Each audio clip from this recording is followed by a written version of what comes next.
Welcome to the Digital Patient, where we discuss the latest advancements in digital patient engagement and share stories from the front lines.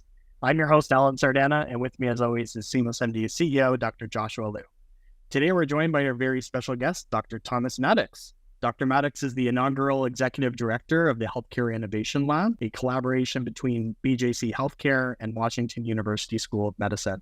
He's a practicing cardiologist and professor of medicine at the Washington University School of Medicine. He has authored over 250 peer-reviewed publications, received numerous grants exploring optimal cardiac care and outcomes, and holds national leadership positions in the American College of Cardiology. Tom, welcome to the show. Thank you. You've had a fascinating career in healthcare. Your work has spanned so many different areas, including policy and epidemiology, cardiology, technology. And I even read, I think you maybe wanted to be an internist at some point in time. And so I'm really curious, what was the start for you to want to get into healthcare in the first place? Yeah, you're right. I have kind of moved all around. Peripatetic is sort of my SAT word that I sometimes use to describe my meandering career. But it's always been sort of motivated by just curiosity and enjoying learning. And that was probably where I first hit on the idea of a career in medicine. I actually, in college, wasn't on the pre-med track. I was thinking more actually legal. Law school, my family, a fair number of lawyers in my family.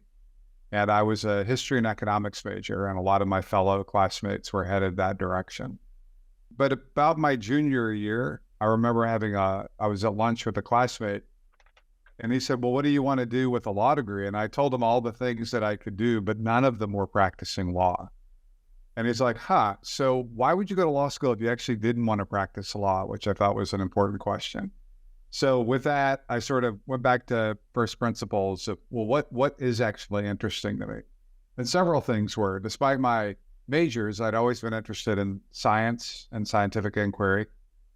I knew that I really enjoyed learning. And even after I graduated from a formal school, I didn't want that to stop. I wanted my career to always have continual learning as a feature. And then finally, I just wanted to continue to work with people. Although you could imagine a science career could take you into a lab or other places that might be a little bit less public facing. I knew that I wanted public facing to be part of my career. So when I put all those together, pretty quickly, medicine popped up as an option. So my senior year, I took my senior seminars in history and economics and freshman chem, just to see if that even held, if I could pass. And I did, and I enjoyed it. And so I took a couple more years after graduating to get all my pre-med requirements out of the way, and then started med school at Emory and never looked back. It's been a great career. I was really happy with the choice. Fantastic. And the world is grateful that you made that choice. You've done so many amazing discoveries in your time. After completing your medical degree, you joined the internal medicine residency. And you did actually 2 fellowship programs, one in healthcare policy and then another in cardiology. And at the same time, you also got your master's degree in epidemiology. So those are all kind of uncommon interests, but I understand the pursuit of learning and wanting to be with people and healthcare. But how do you think all of these different kind of disparate trainings worked together and how you're thinking about digital care today? Yeah, I think even though they may on the surface seem a little random, there was a method to my madness. I remember in residency, I was training in Dallas, Texas at the Safety Net Hospital there, Parkland Hospital, which is a great training program. But we also treat some of the poorest patients who have a lot of health problems, also have a lot of social problems. And I remember just thinking, oh my gosh, this system is just a mess, totally broken, didn't make sense on how we could possibly help the folks we needed to help, just given the sort of chaotic and poorly designed system that we had. So I knew that after my training, I didn't want to just practice frontline medicine. I also wanted to see were there ways to help improve that system. And when I talked to mentors and faculty members and other folks that I reached out to for advice, they suggested a couple of things. One is they said, well, you probably should get a little bit more fluent in what the policies are that have set the system up, and certainly are well-meaning, but has sometimes led to the chaos that we currently encounter. And that motivated the health policy exploration. The second was they encouraged that I pursue a research career in studying how those systems were set up and where things were working and where they weren't, so that we could have more data-driven information on where we might start to improve the system. And so that's what motivated my move into epidemiology and health services research. And part of that is just needing to get familiar with the tools of statistics and epidemiologic design and other ways to really characterize the systems of care that we currently have. So that's why I took a year doing health policy, and then I interspersed my epidemiology training with my cardiology fellowship, so that when I was done, I was able to step into a career that was both clinical practice, but also health services research, and started to build my career in that way. Can I ask you, you spend a lot of time in the digital health world now. How do you think your background in policy and epidemiology shaped how you think about digital health, which might be different than some folks who don't come from that background? Yeah, there were two things that I think have been really helpful in that with my current digital health work. One is because I'm a little more familiar with how health policy works. And I would describe it sometimes as, how do the regulations work and how does the reimbursement work? And so understanding those two trends really helps me understand, will a digital health tool or application or process thrive or not?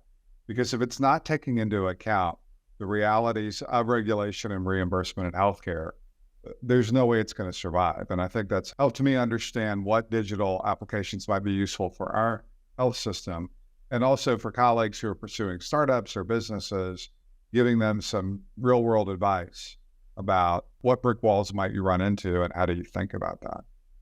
So I think that's on the policy side. On the epidemiology side, it's interesting, in healthcare research, we speak the language of scientific inquiry. We talk about experiments and hypotheses, and in statistics, we talk about randomized controlled trials and p-values and statistical significance. And as I got familiar with digital health, I realized the tech world actually speaks the same concepts in a different language. So now instead of randomized controlled trial, they're going to say A/B testing. And the ongoing sort of agile delivery, rapid learning, and iterative cycle, those are small PDSA cycles that we have in quality improvement in healthcare. So in some ways, like, they are fellow believers in the scientific method. They've just sort of grown up with their own terminology and approaches. And so in some ways, I feel like my training allows me to translate what people are doing in technology, which is really conceptually sound, and bring it into the medical and research environments in a way that my colleagues with an MD or research training can understand. And so I think that has been both a lot of fun to learn. And then I also think it helps us build real evidence, real data behind the digital applications we use to prove that they work. And in medicine, if you don't have proof that it works, we're not going to use it. And we shouldn't, just because of the stakes involved. So it's been, I wouldn't have anticipated it at the beginning, but there's been a real synergy between the research and the policy, and then what digital health needs to do to have the impact it hopes to. I love that comment you made about how you can bridge that gap between the technical folks and the healthcare folks. So like the idea that the PDSA cycle is somewhat analogous to the software development cycle and the iterative process and tech development. I thought that was really, really smart. That's a great way to bridge them. You mentioned about the reimbursement piece of when it comes to digital. And, I've heard two trains of thought. Some folks say, well, we got to somehow tie billing and fee for service to digital health. So CPT codes, remote monitoring, or maybe digital therapeutic billing codes. And others have said, well, actually, we need to just invest more in like value-based care reimbursement, and then that will pull the right digital health that actually improves the outcome into the system. I'm curious if you have a perspective on how reimbursement should be designed in a way to drive effective use of digital health. So that's a great question. And I think we often approach it not stating that sentence or that choice as an or statement, but an and statement, because we're going to live in this sort of hybrid world for a while. In my own health system, We're probably somewhere between 30 and 40% value-based contracts. And probably the biggest population under that kind of schema is our ACO. So there's a lot of ROI to be had in a value-based environment with digital health applications. And a lot of it just comes from the fact that digital data and digital tools often focus teams on where the need is the most acute, and they allow for proactive detection and ideally intervention of medical conditions, be they acute and chronic. And all of those get to the more effective use of resource and the more cost-efficient use of resource. And that, of course, is the currency of the realm in a value-based contract and in an ACO or other forms that it takes. At the same time, 30 to 40% value-based means 60 to 70% fee-for-service. And it is true that regardless of whether or not you're treating somebody face-to-face or interacting with them digitally, it takes time and it takes expertise. And it is important that we have reimbursement for that expertise. And so there are some CPT codes now for evaluating remote monitoring data or reaching out to somebody to help manage their care remotely. Whether or not it ends up solving the reimbursement puzzle in a way that's sustainable, I think is an open question.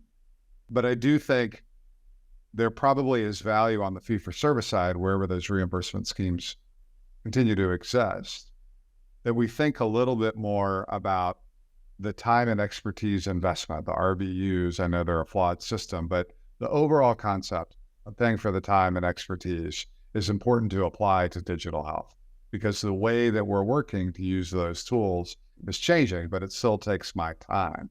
So I don't know that we ever need to move to a legal model where you're billing for every 6 minutes that you spend thinking about something. But I do think we need to think about a way to reimburse the effort going into digital health activities. Ultimately, though, I think the answer is if you're paying us, meaning your care team, to keep you healthy, then any tool that's going to help us do that, and digital health tools done right can just really be a cost savings and a health generator. And I think the ROI will sort of speak for itself. Yeah, and I think you hit the nail on the head with the digital tools done right piece. Can definitely help us get there. And on that note, you're now the Vice President of Digital Products and Innovation at your Healthcare Innovation Lab at BJC. And I know you created that, and I was curious, what's the origin story for the lab? How did it come to be, and what are your focus areas today? Yeah, so the lab was the brainchild of our now retired Chief Clinical Officer, an infectious disease doctor here named Clay Dunnigan. And he and his CEO at the time, a guy named Steve Lipstein, this is probably in 2015, were just noticing the rapid acceleration of both the digitization of health data as well as the creation of digital tools, largely informed by how rapidly the tech industry was growing. And I think they both said, man, we really need to better understand how this is going to apply to our healthcare operations and the patients that we serve.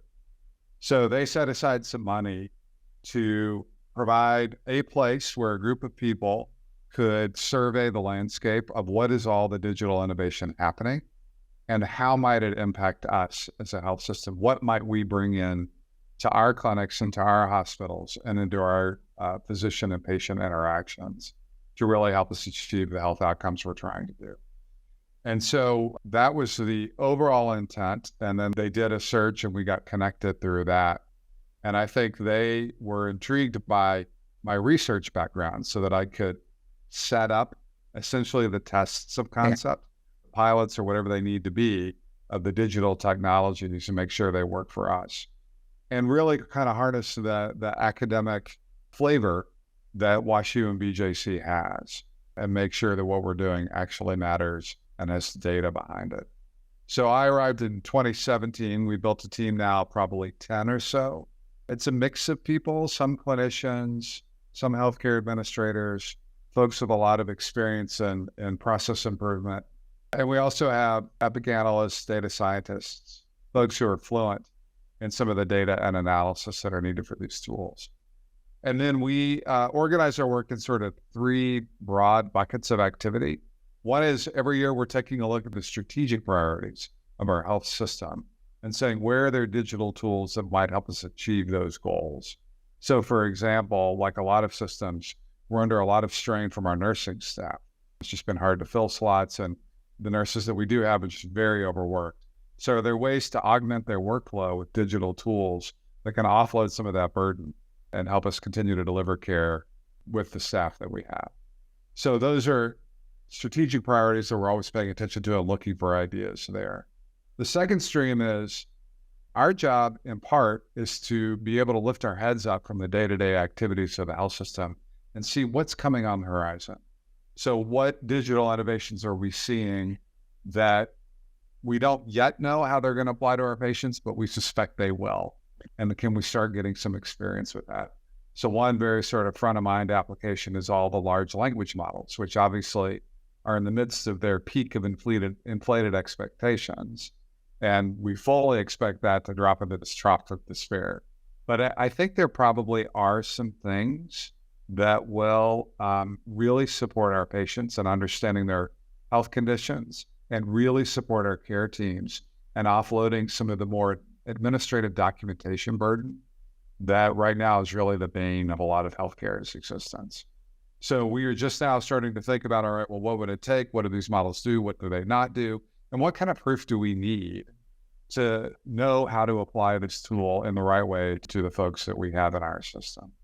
So we spend some time looking at emerging innovations like that and starting to build a capacity to work with them. And then the final thing is innovation can't and shouldn't live in a single group. At the end of the day, really progressive organizations, both healthcare and beyond, have an innovative culture. And so part of our job is to help build that culture. How can we start to take some of the approaches that we do in the lab and then teach our other employees how to do that? So we have an internal grant program where we provide funding and sort of methodologic support on clinicians and other healthcare employees who want to pilot a new idea and experiment with that. We have an ongoing speaker series where we bring in folks from around the country who are really innovative thinkers. Some folks I think you've had on your podcast. We had Roy Rosen from Penn.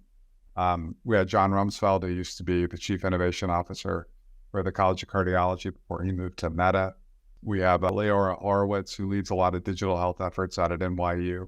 So just a variety of folks that come in and share with us, well, how are you guys doing it at their home institutions and how might we do it here? So I think those things, digital tools to support our strategic initiatives, getting familiar with the emerging innovations that can inform our healthcare down the road, and then building an innovation culture is how we structure our time. You mentioned kind of providing funding and support for new ideas, and I think that's a great segue then to you have this, I think, amazing annual big ideas competition. I think you could describe as kind of like a Shark Tank initiative, almost like run by your lab to get frontline healthcare providers involved in innovation. Could you share a bit about how that looks at BJC and WashU, and maybe talk a bit about how that drives some innovation that maybe wouldn't normally happen in a typical health system? Yeah, no, it's been a great program. So the lab does this in conjunction with WashU's Institute for Informatics. So that's where a lot of the research efforts and education efforts occur in data science here at WashU. So their director, an informatician named Philip Payne, and I launched the program about 5 years ago. And the idea was to really sort of unlock the expertise of our employees, and a lot of them are WashU faculty members, to say, okay, we can give you access to the growing electronic data warehouse that we have. We went live with Epic around that time, about 5 years ago. So now we have this sort of digital platform. And we also had a growing sort of data science analytic expertise building largely in the Institute.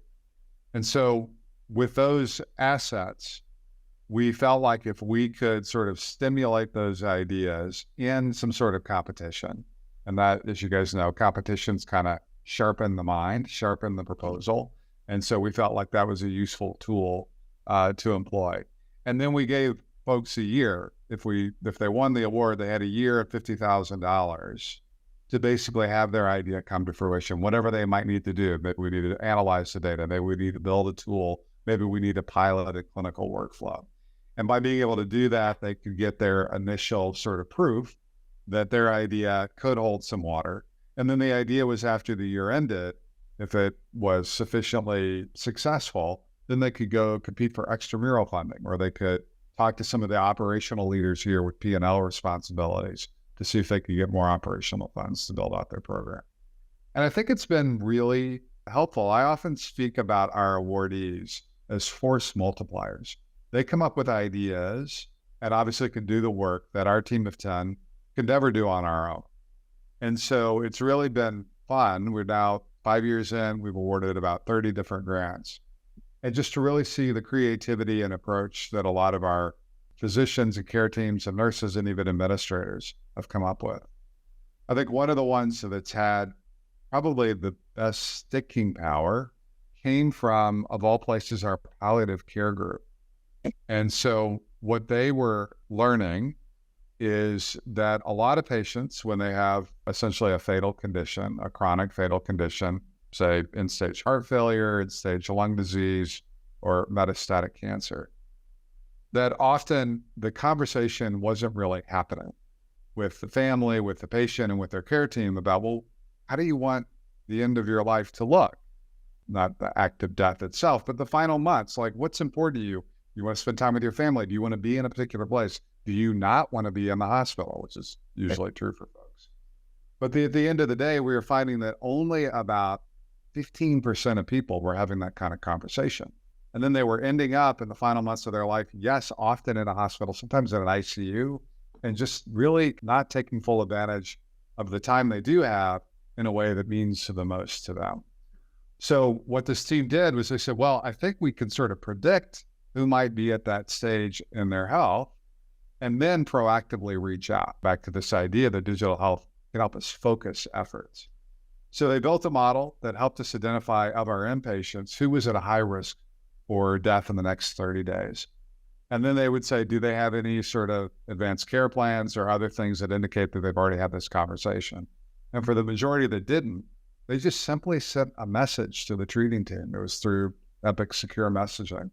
And it was a super simple message. It was elegant how simple it was. But they basically said, your patient appears to have this mortality risk in the near term. It doesn't appear that they've had any involvement or palliative care or even discussed their wishes. Can we help? And then they gave them a multiple choice answer. One was, your model sucks, go away, they're totally fine. Okay, that's important to know. B was, you're right, I agree with your assessment, but we've already had the conversation, you just didn't pick up on it. But thank you for, raising it to our attention. And then C was, you're right, we haven't had the conversation, I'll do it. Thank you for the reminder. And then the final one was, you're right, we haven't had the conversation, can you please come help me as a palliative care service? I'd like your help in having that conversation. And what was amazing is because it was A, B, C, or D, people would just send back a letter. And I actually got a few of these messages when I was on service. Super simple. And we had 95% response rates. And it was largely come help. So the model was working, the process was working, and then people were able to have those conversations. And in about a quarter of cases, people made a huge change in their care plan. And as a result, we were now delivering much more value and desire concordant care, which is the whole goal. And so it was really cool. I mean, there was some data wonkiness in building the model, and we got excited about all the dorky stuff. But at the end of the day, it was what I believe is the real potential of digital health. And that is the digital tools don't replace the humanity of healthcare. They enable the humanity of healthcare. And I think being able to enable that really vulnerable, important, and just such a personal time in somebody's life and doing it proactively, I was like, wow, that's so much more worth than the $50K that we invested in that. And it's now running live in a good number of our hospitals. And it's done really well. So that's an example. I love the idea of digital enabling humanity and empathy. I'm curious. So when you have something like a big ideas competition, there can only be so many winners, which means that a lot of folks, didn't end up, winning one of the grants. I'm curious, have you seen an outcome where, maybe some of them just like dropped the idea, but maybe there were some that actually persisted, but it's because they had to do the competition, they even got started in the first place. Any stories like that? Yeah, no, it's a great question. And you're absolutely right. We award roughly 6 a year, and we probably have 30 that do the formal application. So of the ones that don't do it, sometimes the idea dies on the vine, probably appropriately, and that's okay. They went through the exercise of thinking it through. Others actually use the application process to then turn it around and apply for extramural funding. And I don't have the numbers at my fingertips, but I certainly know anecdotally that quite a few teams have parlayed that into a successful grant application. And then we've had a few who are just persistent. It's been our 5th year, and we've seen them apply 2, sometimes even 3 times. And sometimes they get it. Sometimes it turns out that their idea changes and actually starts to align with another team. And so sometimes we'll matchmake and just say, hey, you guys need to get together because you were barking up the same tree. And I think if you work together, it's going to be a more robust project.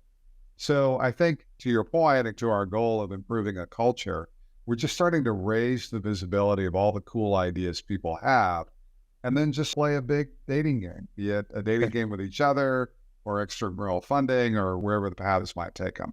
And I think that's been I think we anticipated it a little bit, but it's been really cool to see it play out empirically. I think one of the neat things too is when you get them to actually have to put it on paper and like really think it through, then people start to actually think about like, oh, why will it work? Why won't it work? And they actually go through that whole exercise. I think that's just an amazing thing to do. We also do a pitch event where we auto time the slides. You get 6 slides and they advance automatically after 30 seconds. And so that's a lot more common in sort of the VC and tech world, but it is mind-blowing in academia where, you would think we get paid by the word, given how much we've drone on and on and on. So I think just like you have 30 seconds to share this thought, that also crystallizes it really well for them as well.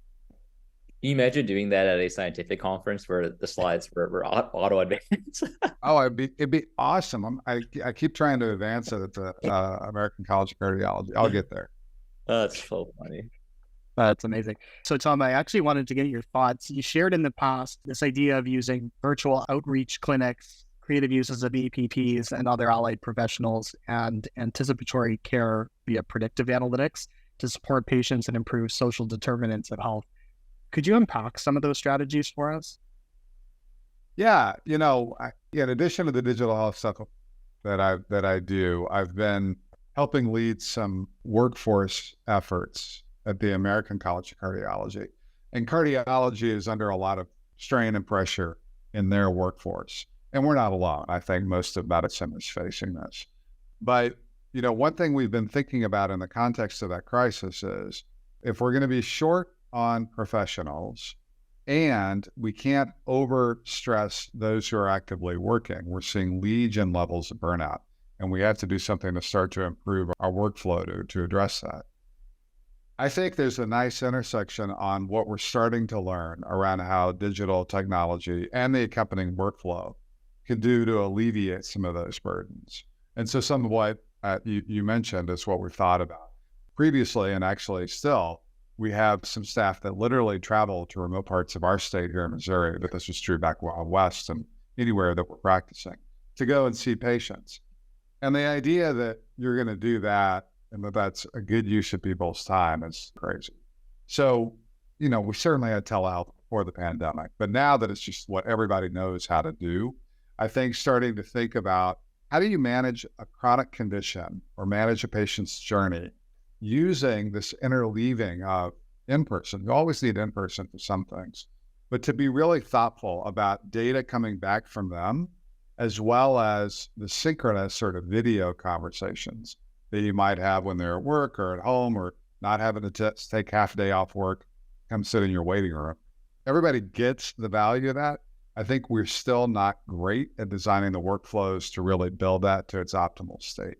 So I think that's where we need to head next. I also think that although there are plenty of systems that are using our APP colleagues in a more effective way, we're not doing it globally. And I think the use of protocols, the use of leveraging all the variety of skills that we have beyond just the MD or the DO is still in early innings. And so I think there's a lot more room there. And the college is thinking about how do we share best practices on team structure and frankly, what your job is as a doctor and the leader of that team. Like, we're not trained to be team leaders. We're trained to be individual contributors, to use a business term. And that's ultimately not scalable. And so we really need to start to learn about how do we direct a team and have everybody work in the most effective way, even if we're not the ones doing that work. And that will be a new muscle for a lot of medicine and in our training programs. So I think all of those are aspects that, I'm excited to see how we can use what we're learning in digital health to support.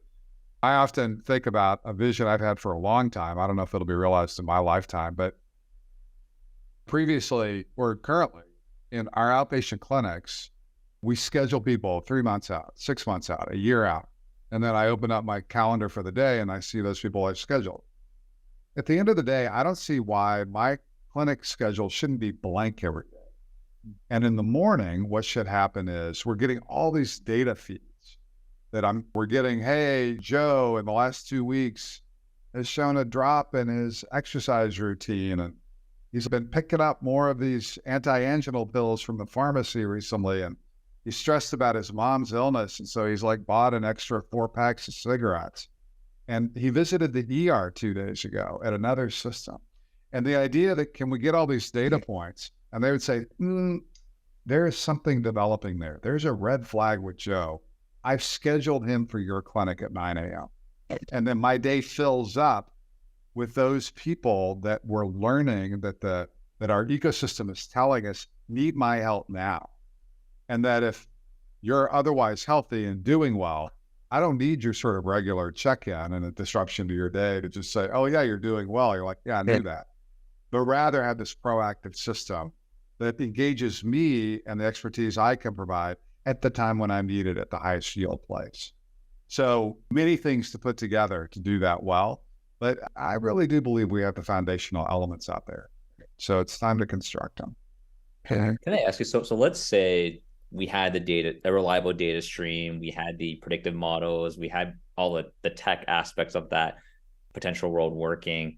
Is that all we need, or do you feel like there's still something missing, whether it's change management, culture, reimbursement, that we'd still have to get over some hurdles on?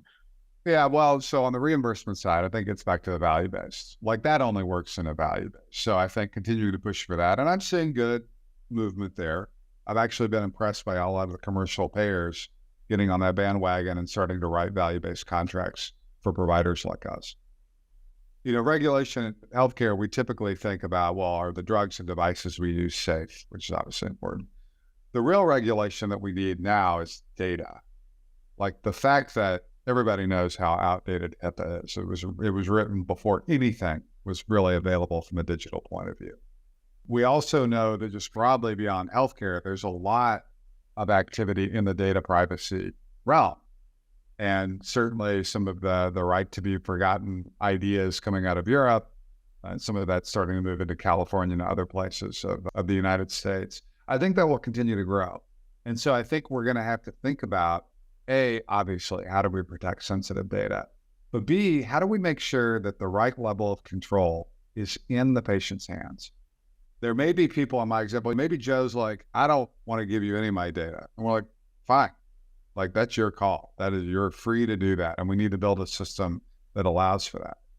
I think we also need to make it very clear that by not doing that, you limit the tools I have to help you.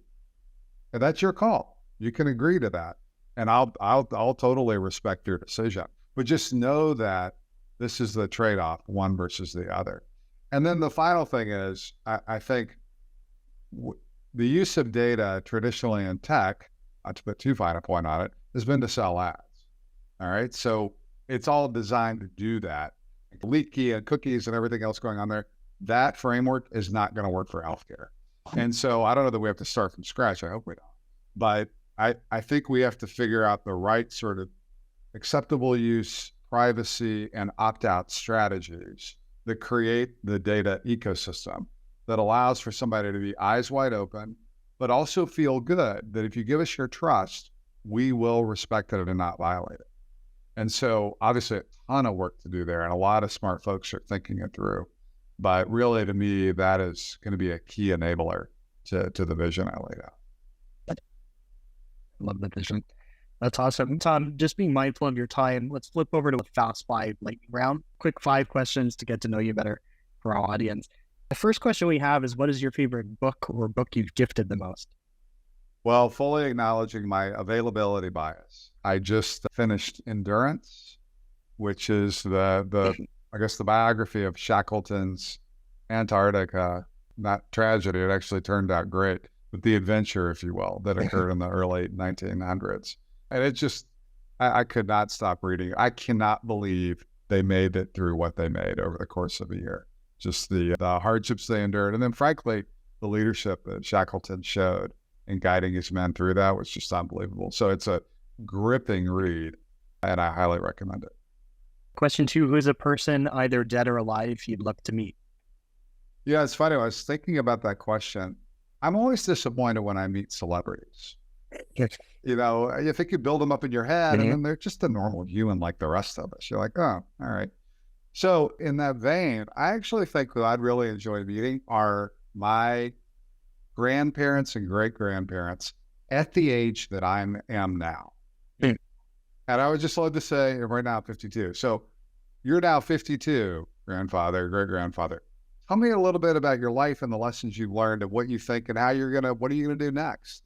And their answers, their outlook, and obviously it would be colored by where they were living in history. I think would just be fascinating, both to sort of understand a little bit of my origins and my family's origins, but also just the perspective of a person at that age in the mid-1900s or the great-grandfather around the turn of the century. Yeah, that'd be cool. Question 3, would you rather have super strength, super speed, or the ability to read people's minds? Read minds every day and twice on Sunday. That'd be so helpful. So helpful. Love it. We have a follow-up to that question. So what if you couldn't turn that power off? Like you can't control wasn't there when a you're... movie about that? There was some movie about that. Yeah, it would be, I'd have to that would be hell. There's, it's a superhero truism, right? There's no power that doesn't come with its trade-off. So that would, Right. Yeah, I need an off switch. That's a good point. I should make that caveat. Read minds and have an off switch. Right. I love it. Question 4, what is something in healthcare you believe that others might find insane? I think it's insane that we as a system are not paid to keep you healthy. And I think people who first get into it, it's sad but true that our trainees at some point have that realization, generally around residency. And it's one of the reasons, frankly, that I'm interested in the systems design, and in this case, how digital health can help. But it really is, it's not nefarious per se, but the system, it's crazy how it's sick care and not healthcare. Yeah. Last question that we have, if you could travel back in time to any event or moment in history, what would it be and why? So I actually think it would be fascinating if I were part of Marco Polo's expedition when they encountered China. When I was a history major in college, I had a professor who was a Chinese expert. I took a couple of classes with him. So started to learn about the culture. We basically studied the Qing dynasty, but obviously the breadth of Chinese history. And I've always just been fascinated that the West and the East grew up completely independently of one another until 1400 or whenever Marco Polo made the trip over. And it's just this amazing natural experiment about how would you organize a society. And you had two groups of people that did it, independent of one another, and came up with very different answers in all aspects, be it how the government's organized or an economy or a religion or a philosophy or an art or anything else. And I can't imagine him coming with his Western eyes and then seeing the Eastern culture and being like, oh my God, totally just what an explosion in your head at the time to kind of learn about all that and just sort of compare and contrast two different cultures. So I don't know if you thought that all at once, but I think it would be a fascinating time in history to be a participant and an observer. Most definitely. Yeah, that would be awesome. Thank you, Tom. Thanks for spending your time with us today. You can find Tom on Twitter at MedTMaddox. And that's a wrap for this episode of The Digital Patient, hosted by SeamlessMD. You can follow us on Twitter at SeamlessMD. And if you like the podcast, and you want to learn more, visit www.seamless.md. Tom, Dr. Maddox, again, thank you so much for the awesome discussion. There's so many great pearls of wisdom that you sprinkled out throughout the conversation, and we're really appreciative of your time today. Thank you. It was great to talk to you both.